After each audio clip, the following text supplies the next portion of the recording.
इस वक्त पूरा ब्रिटेन पाकिस्तानियों और मुस्लिम शरणार्थियों की वजह से दो टुकड़ों में बंट गया है। एक तरफ ब्रिटेन की जनता है जो पाकिस्तानियों और मुस्लिम शरणार्थियों के खिलाफ उतर गई है, तो वहीं दूसरी तरफ ब्रिटेन की सरकार है जो सत्ता में बने रहने के लिए पाकिस्तानियों और मुस्लिम शरणार्थियों को एक वोट बैंक की तरह इस्तेमाल कर रही है।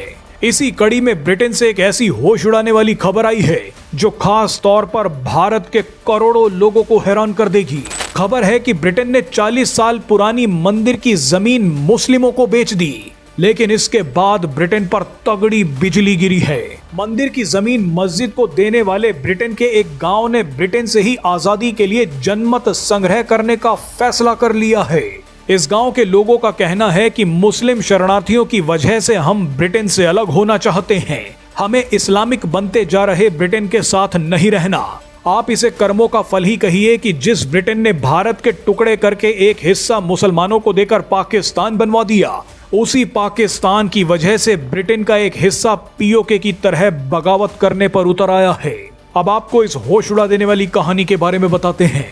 दरअसल लंदन से 120 किलोमीटर दूर पीटरबरो में 40 साल पुराने मंदिर और कम्युनिटी सेंटर की जमीन यूनाइटेड किंगडम इस्लामिक मिशन नाम की एक मुस्लिम संस्था को बेचने का फैसला कर लिया गया।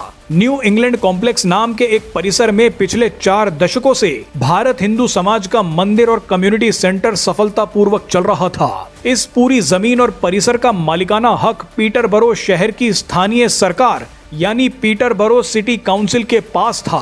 आपको बता दें कि पीटरबरो काउंसिल इस समय भारी बजट घाटे से जूझ रहा है।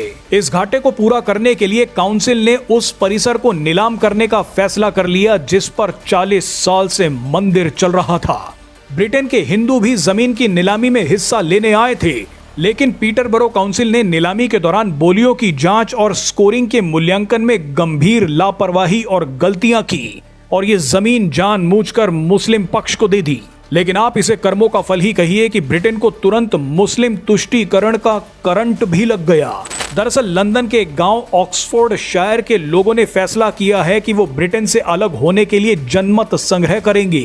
इन लोगों का कहना है कि ब्रिटेन की सरकार ने हमारे इलाके के पास शरणार्थियों की एक बस्ती बसाने का ऐलान किया है।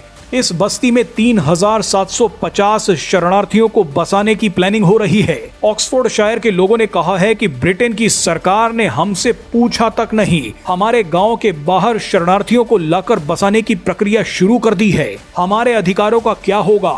अगर इन शरणार्थियों ने दंगे किए तो उसकी जिम्मेदारी कौन लेगा? डेमोग्राफी बदली तो उसकी जिम्मेदारी कौन लेगा? हम ऐसा नहीं होने देंगे। अगर ब्रिटेन की सरकार हमारे गांव के पास शरणार्थियों को बसाती है तो हम ब्रिटेन से ही अलग होना चाहेंगे।